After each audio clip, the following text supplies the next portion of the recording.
Hey everyone, it's Amanda Radke back for another episode of the Heart of Rural America podcast, the show where we highlight great people doing inspiring things in their rural communities to make agriculture and this country stronger.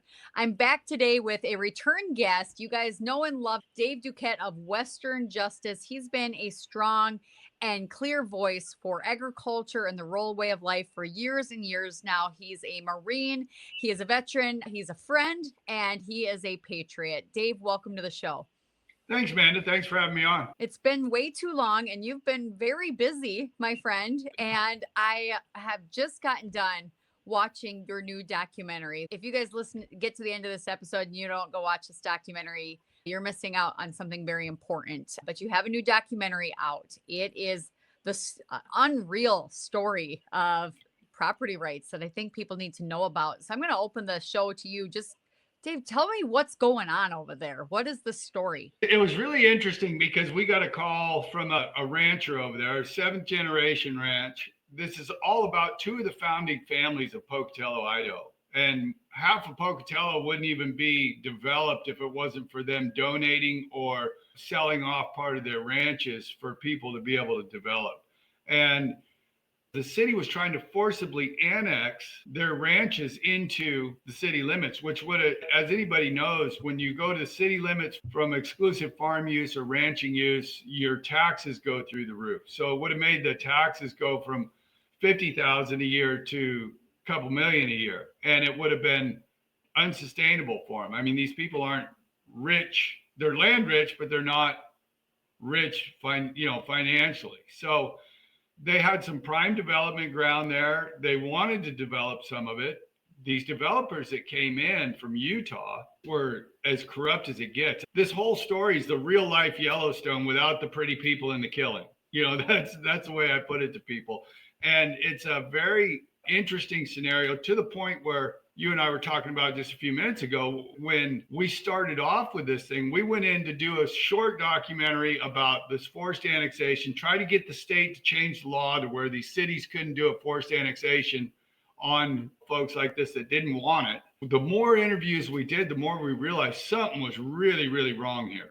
And so that's when I convinced them to bring in some friends of mine who are the best in the world. They're former military. I'm not going to get too deep into who they are, but they're the best in the world at investigating. They were part of the Pentagon during the war. They were the guys that knew everything going on all around the world. We brought them in, and in a month and a half, they were able to figure out what was going on, and to the point where we had a meeting with the FBI. Wow. And they were like, we got this cross the state line, so we got to talk to the FBI. Well, they all knew from being in the Pentagon, they knew FBI folks. So we got in a meeting with them, and the FBI knew something was wrong here, and they'd been investigating for a year and a half and were totally stonewalled. And my guys found everything. They went in there and found it all. So it's a very deep dive. This documentary is a deep dive into all that. It's very nefarious and not so much salacious, but it shows the corruption and what people will do for money. And it's amazing. I don't want to give too much away, but the two main players from the development company, the companies, were all shell corporations. They weren't anything. They'd never done anything before. And they beat feet out of town. One was found in Lahaina right after the fires, trying to run the same scam over there in Lahaina. So luckily, I know some ranchers over there on that island, and I was able to call them and say, hey, you guys poke around and see if this guy's there, and let everybody know what a tool this guy is. And, he's a scam artist, and try to get him, don't let anybody do any business with him, because he'll just take their money and run. The saddest part is they did it under the guise of being religious. To me, that was the underlying, and we don't go there in the documentary, but it was very interesting how upstanding these people look in the community versus what they were doing behind the scenes. And the mayor's involved, the judge that's there was involved, several other big players in the area were involved, city council. I mean, it's just a cesspool over there in Pocatello of people who are just trying to take advantage of the situation and make some money. And it was a smart city. That's what they were planning. So that's another big thing that we all look at agriculture, and all the cities swallowing up agriculture. And we go, hey, we're not with this plan for, I mean, when they go in and try to take away everything for a plan for a smart city, that's probably not the best thing we can do. I see this theme all across the country, and in South Mm-hmm. Dakota, you've got these public-private partnerships, and they call it economic development using taxpayer dollars, and it's for the good of everybody. And so that justifies the use of eminent domain because we can bring more to the tax base. We can bring more to the community than your land. And to me, I just see farmers and ranchers are sitting ducks that your land, it's a business, but if somebody else decides I can do better with it, they're going to find the avenues and the pathways, and they have the avenues and the pathways to take it. So Right.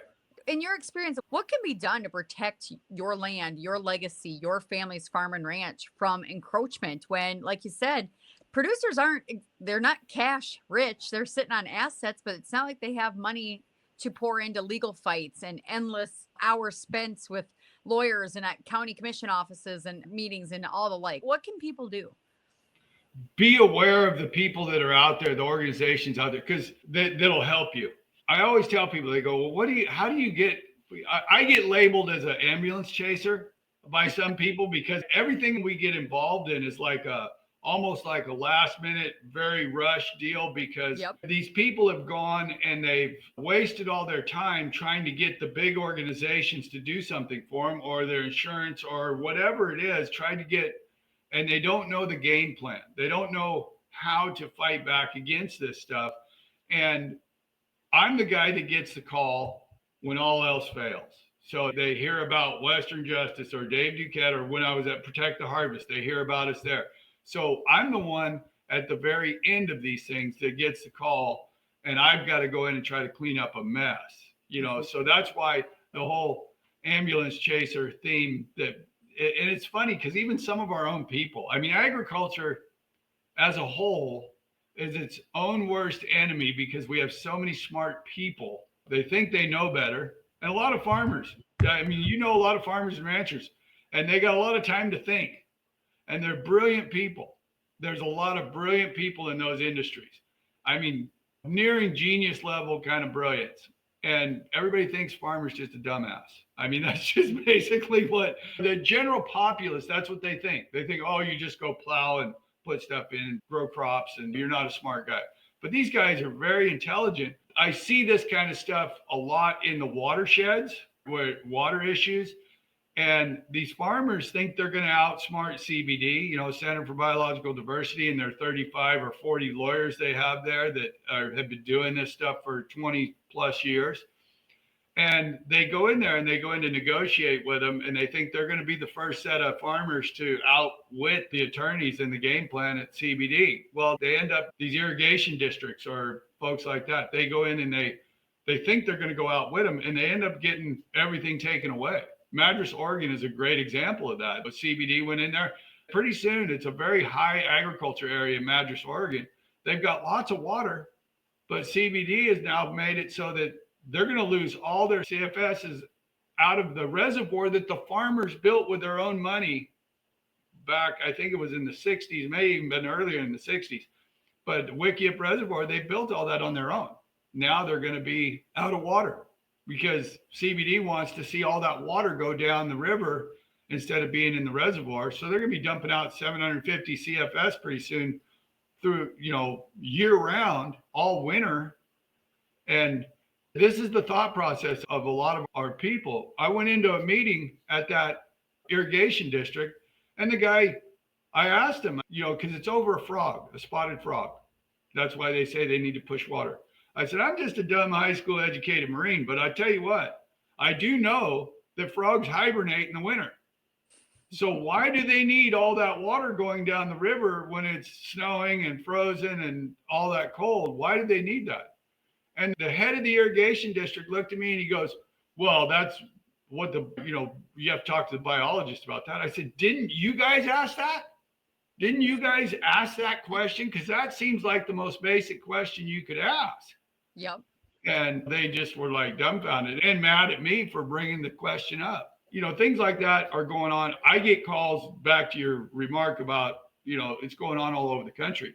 The more people see this documentary, the more people that call me or email me going, hey, we got this going on here. Can you help us here? And the biggest problem, like you said, is they don't have the money to do that. Luckily in Pocatello, Western Justice doesn't have the extra money to go produce a major documentary, an Emmy award-winning documentary, by the way. Wow, look at that. Yeah. So we don't have the extra money to do that kind of stuff as of right now. Hopefully someday we will. Agriculture needs to come together and go, we're going to fight back.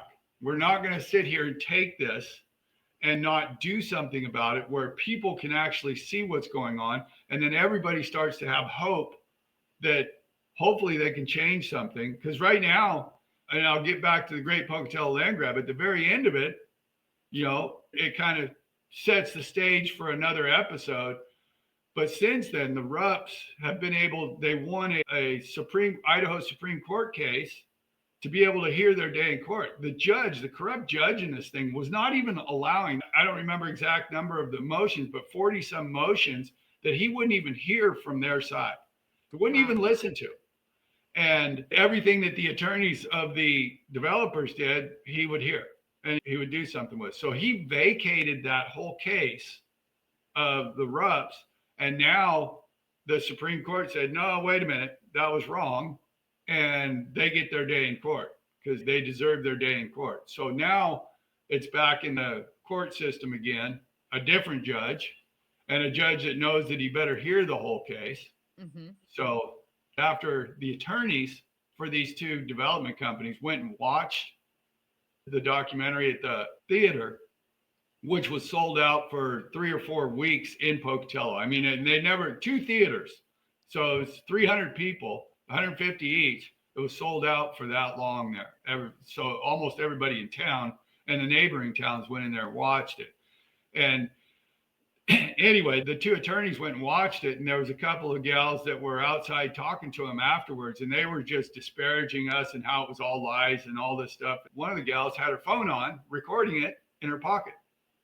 So it was quite entertaining because the day after they went and watched it, I got a very threatening letter from those attorneys. Okay. And I just kind of laughed. I made a big joke out of the email I sent them back, and I just told them, I'm not some fragile little flower from your hometown. You're not going to scare me with your deal. I got a lot bigger guns for attorneys than, around us that do things for me for free. Because of what I do, I've got a lot of some of the greatest law minds in the country would back me up for free and help me out. I haven't heard back from them, but it's quite entertaining because I sent quite a colorful little email back to them. And my attorneys were laughing. My friends that are attorneys are like the guy that, you remember the whole situation with Gretchen Whitmer where they were supposedly trying to kidnap her? I do. So the attorney that got those guys off and figured out there was more FBI informants in there than there were people they were trying to set up to create a stink. That attorney is a great friend of mine. And he was very colorful in what he had to say about these attorneys saying that. And he goes, you want me to respond to him? I go, no, I'll respond to him. I'm all right. Appreciate it. So you never get yourself into trouble, do you? Yeah, no. And so this documentary, I know you had kind of wanted to float it by some of these big networks, but what was the response? Too hot in the kitchen or what? I don't know if they never said that specifically, but we tried to get it on Amazon Prime. Because I wanted to raise money and once you get on those, it goes on for free. And if it gets on the algorithm and a lot of people start watching it, then you start monetizing it. Yep. Well, Amazon Prime wouldn't do it. Netflix wouldn't do it. I was really hoping to get it on Netflix because that's one of those crime stories that, people sit at night when they're getting ready to go to bed or whatever. They sit and watch it. And I wanted that to be one of those. And I couldn't get Netflix to do anything. And I spent a year and a half dinging around, going back and forth, waiting a month for them to respond and to whatever. And finally just decided we're going to put it on YouTube for free and try to get our YouTube channel up. And maybe hopefully we can monetize some, with enough views, we can monetize our YouTube channel to where we can produce more of this stuff or more of that one. And in I think it's been up 8 days. It's gotten 15,500 views now in 8 days. It's not viral by any means. I wouldn't consider that viral, but that's a lot more people that have seen it than prior to that going up. So, and I will provide the direct links so folks can watch it in the show notes as well. But it's called the Great Pocatello. Pocatello Land Grab. And okay, how did the Emmy Award come about? I just have to ask. Oh, well, my producer, who's from New York, and he's like a 7-time Emmy Award winner, great guy. He's from upstate New York, just a good human. And he texted me, he goes, "How's it feel to be an Emmy nominated producer?" And he texted me the 2 nominations. And we were nominated for 2 Emmys. And so it was funny because I bought a table for my whole crew at the Emmys. We went there and we were in the back of the room. There's probably 2,000 to 3,000 people, tables of 10 or 12, whatever it was, in this room. And it's about a 5-hour program because there's so many different categories. And the first one that we were nominated for came and went. We didn't get it. So we were kind of getting, we had a couple cocktails. We're all sitting back there just BS and listening to all the crap going on. And then the second one came up and we won it. And I mean, that room lit up because we all jumped out of our seats and were making a bunch of cowboys back there making a bunch of noise. And we ran up to the stage and everybody was clapping for us because we were so excited. Nobody else was that excited about it. But it was the smart ass in me was thinking, there was a lot of people in that group, that program, that got up on stage and they're like crying because they've been in the business for 30 years and they, hadn't won an Emmy yet. It was their first Emmy. And all I could think was, man, what kind of slackers are these guys? I got one on my first one.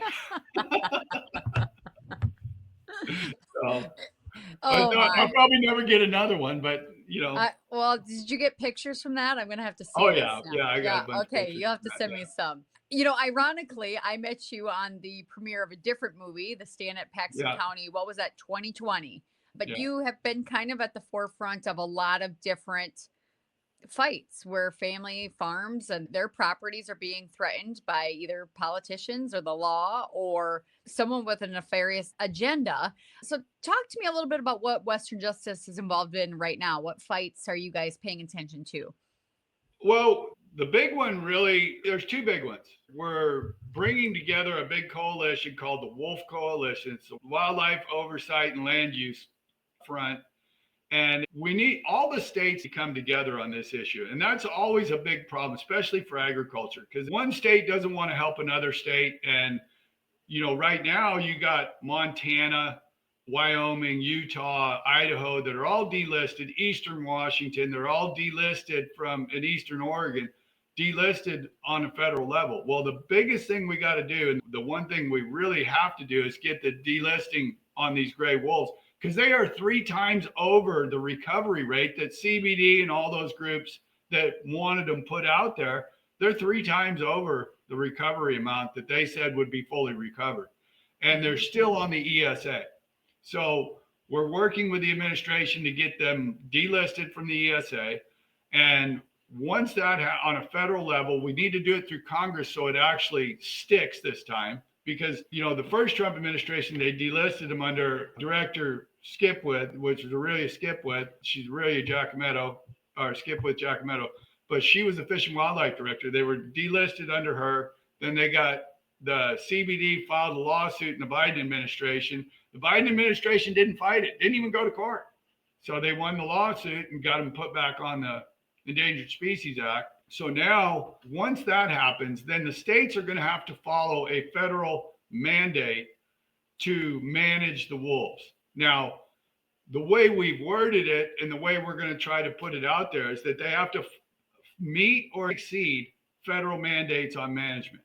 And the reason we did that is because if we just said they got to meet a federal mandate on management, Montana, Wyoming, Utah, and Idaho are not going to want to be a part of it because they already have a great plan and management situation going on. That's why we put in the exceed. They can exceed it.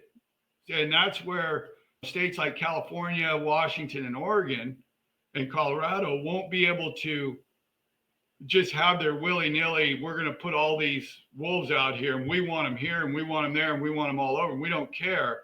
And as you may have seen, I don't know if you saw in the news lately, but they finally killed that Sierraville pack, Sierra Valley in California, that was killing 3 to 5 calves a night. I mean, that's how bad it was up there.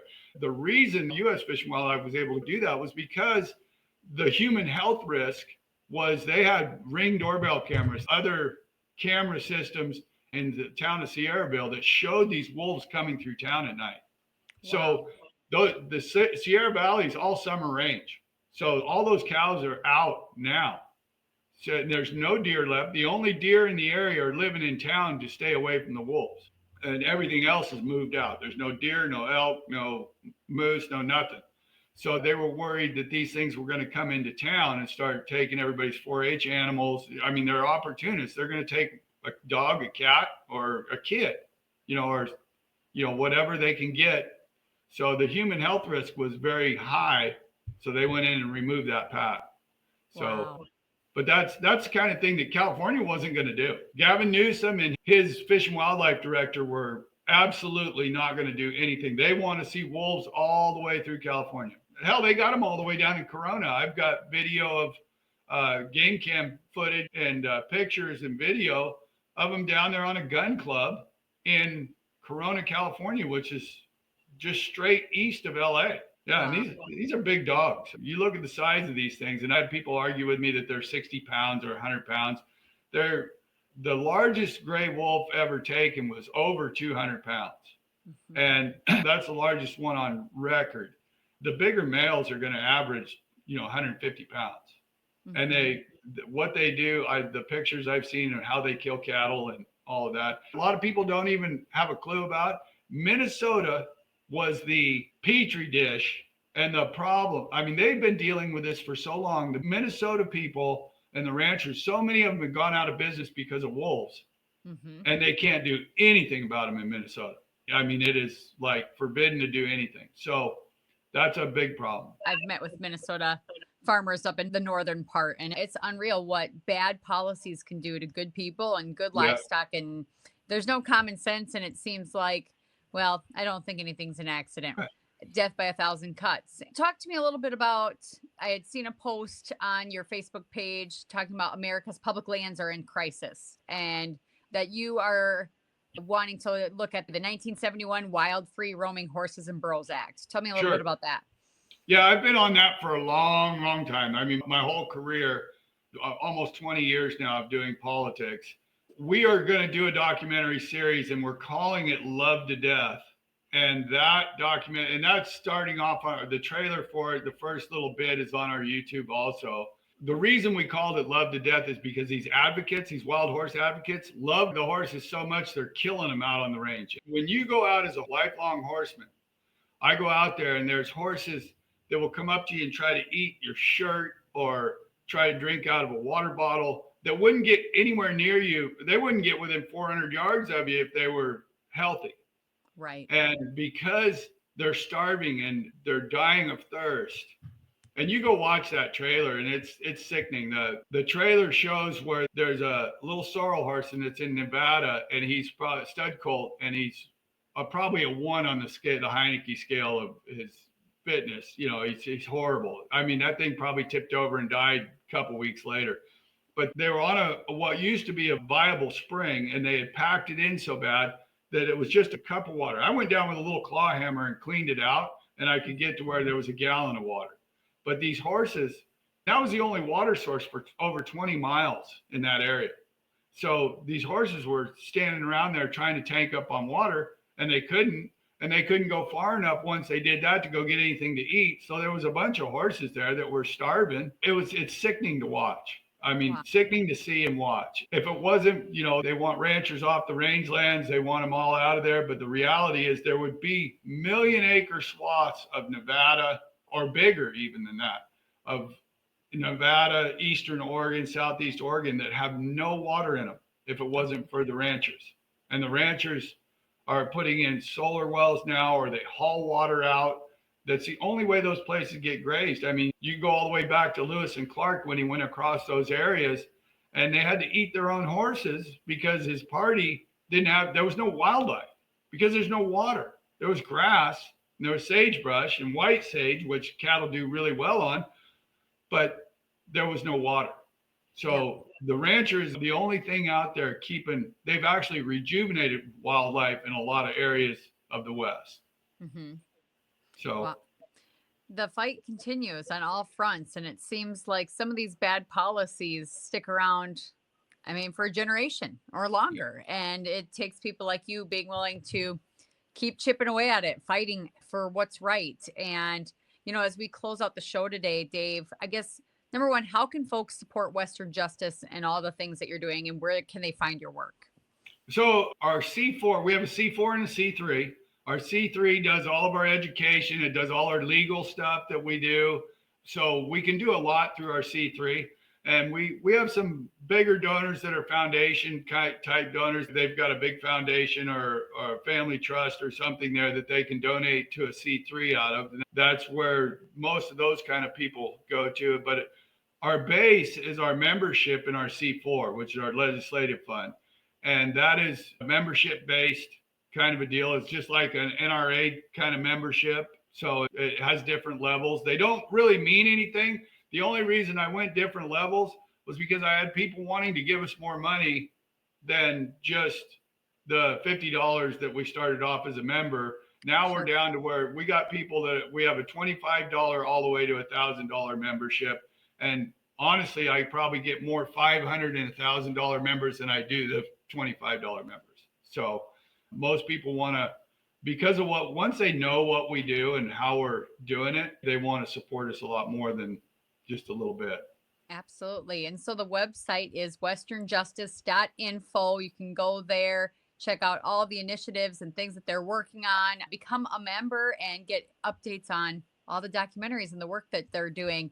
Dave, to close out the show, I guess what advice would you have for folks? They own some land, they're in agriculture, they love this Western way of life that we hold dear. How do they get involved or get active in being advocates and fighting for themselves? You got to be in the fight. If I go into an area, I've got to have the Aaron Brockovich of the area kind of a deal. That's the way I lay it out of that area. Because if I try to go in, a lot of times I hear, oh, we don't want somebody from out of town working on this. And people get very territorial. So I got to have somebody like you with what you've done in South Dakota, bring us in and say, hey, no, we need this to help out. And one of the things that a lot of the groups do is they don't want to give credit to anybody else because they don't want to lose their membership or they don't want to have another group siphon them off. Become a member of all these organizations. Be a part of what is going on and be in the know. Pay attention to what's going on in your area and alert us if there's bad animal rights, bad policy going on, whether it's water issues or whatever. We have a team. We saved one ranch in Oregon because we got the call late in the game from a friend of mine that's the ranch manager there. We saved them from a $35 million DOJ lawsuit. And that was just us going in there and putting the team together because I know all these people on how to put the team together to be able to fight back against that stuff. And that's what we do the best. We are able to coordinate the fight. I don't have a lot of people on staff, but what I have is a lot of friends that I know and partners that come in and can work through those situations. And back to your deal about how people don't have the ability to afford to do it. That's one of the reasons we're trying to build a huge legal fund in Western Justice, our C3. So people can donate to that, like I said, through foundations or whatever, to the legal fund. And that'll help people that can't afford to do the fight. We've got several fights going on right now that their ranchers are funding, and it's putting them at a major deficit and in a hard time. But water issues and land use issues that we are coordinating those fights. So there's a lot of things I can't talk about because they're in litigation and that kind of stuff. So we just have to roll on and tell people what we can tell them what we do. I understand that. And definitely, I think let this be a word of encouragement for you all listeners that apathy has gotten us to this point to a degree. Yep. If you want to maintain your life in rural America on the land, unfortunately, this has to become kind of a part of your business model, paying attention, showing up to meetings and making the calls and the connections and getting the right people in the room. And if you think you can't make a difference, I'm telling you, you can. But it takes getting off the bench and getting in the arena. And that's what my friend Dave Duquette does every single day with Western Justice. Go check out the new documentary. Again, I'll link it in the show notes. And Dave, thanks for coming on the show once again. You bet. Thanks for having me, Amanda. Great to see you.